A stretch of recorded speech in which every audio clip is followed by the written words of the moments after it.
पाहताय खरा सामना न्यूज, माध्यम डिजिटल, बातमी अस्सल। जूनच्या पहिल्या आठवड्यात राज्यात काही ठिकाणी मुसळधार तर काही ठिकाणी कोसळधार पाऊस झाला। काही ठिकाणी ढगफुटी तर काही ठिकाणी ढगफुटीचे अंदाज वर्तवले गेले। परंतु छत्रपती संभाजीनगर जिल्ह्यातील पैठण तालुक्यातील खरीपातील पेरण्या होऊन जवळपास 1.5 महिना लोटलाय। परंतु म्हणावा असा पाऊस पैठण तालुक्यात झालेला नसल्याने शेतकऱ्यांनी अक्षरशः वरुणराजाच्या प्रतीक्षेत आकाशाकडे डोळे लावलेले आहेत। कधी हा मेघराजा बरसेल आणि आपलं पीक बहरून येईल या आशेवर शेतकरी आपल्या शेतात मशागत करत आहे।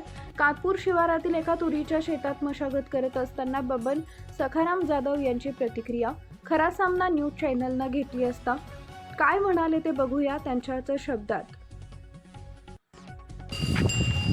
नमस्कार। नमस्कार। काय नाव?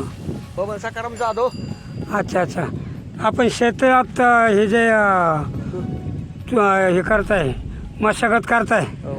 तर याच्या संदर्भात काय म्हणणार? पावसाच्या बाबतीत काय आहे? काय पाऊस पाहिजे अजून? असं का? किती पाऊस झाले? काय 2-3 झाले पण फार फुरफुर झाले, एवढं काही जमिनीचे भगभग गेले नाही अजून। असं किती पाऊस पाहिजे साधारण? साधारण तरी जमिनीच्या बाहेर पाणी निघानाच भाऊ। असं का? हा, जमिनीच्या बाहेर जेव्हा पाणी निघान का तेव्हा या मालाला लागू होत नाही तर उष्णता येते चांगली। असं बरं। काय करावं? काय आहे सध्या पीक? हे सध्या तूर पेरलेली। हां याच्यात जे तण वाढले ते काढताय का? हो हो। अच्छा अच्छा। तण काढतो तर ते मालाच्या आधी तणच झालंय। हां काय करावंच लागत आहे। असं का? हो। आता एक एवढं रान किती दिवसात होईल? हे 5 एकर रान आहे, 2 दिवसात होतोय।